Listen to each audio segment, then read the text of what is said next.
Hello, my name's Frances Hill. I'm the Hatchery Research Assistant for the Bivalve Shellfish Farmers Association, or BASASA, the Seaweed Project, and we're trying to start a kelp industry in South Africa.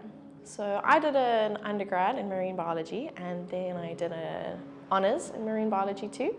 And I did the honours because I didn't really know which path I wanted to go, and I hoped that I would find my path there, and I certainly did. But I would say that the kelp found me rather than I found the kelp. And I had really great supervisors, and they encouraged me to apply for this position, and so I did, and I got the position, and here I am, the kelp mom.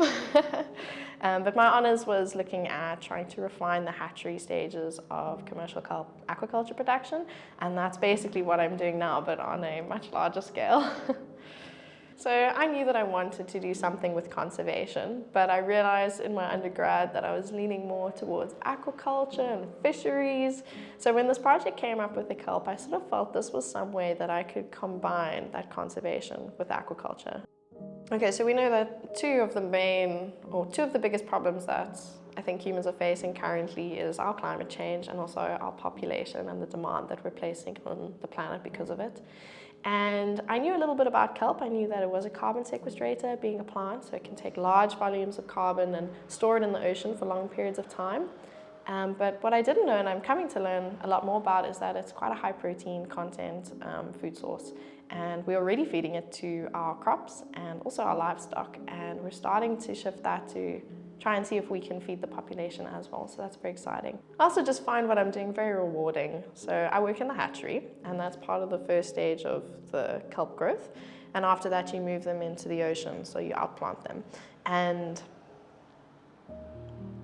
I'm very lucky because I think I get to experience that transition.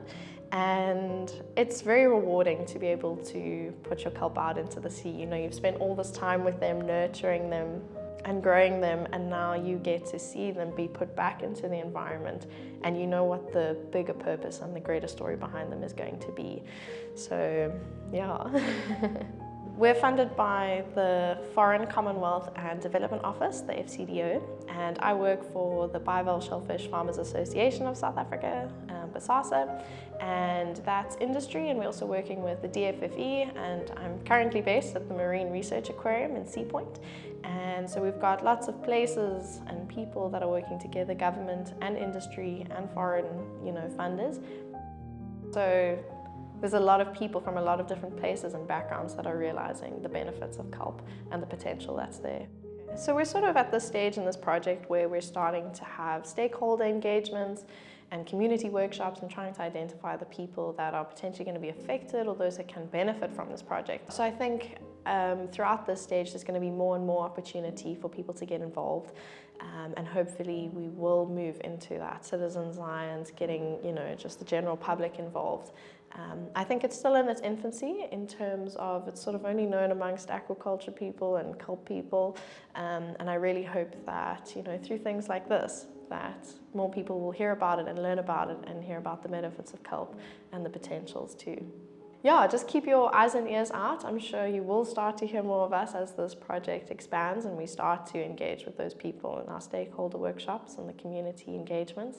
But if you do want to contact us directly, you can go onto the BASASA website. There are contact details there, and you can just ask them to revert you to the kelp project or the seaweed project.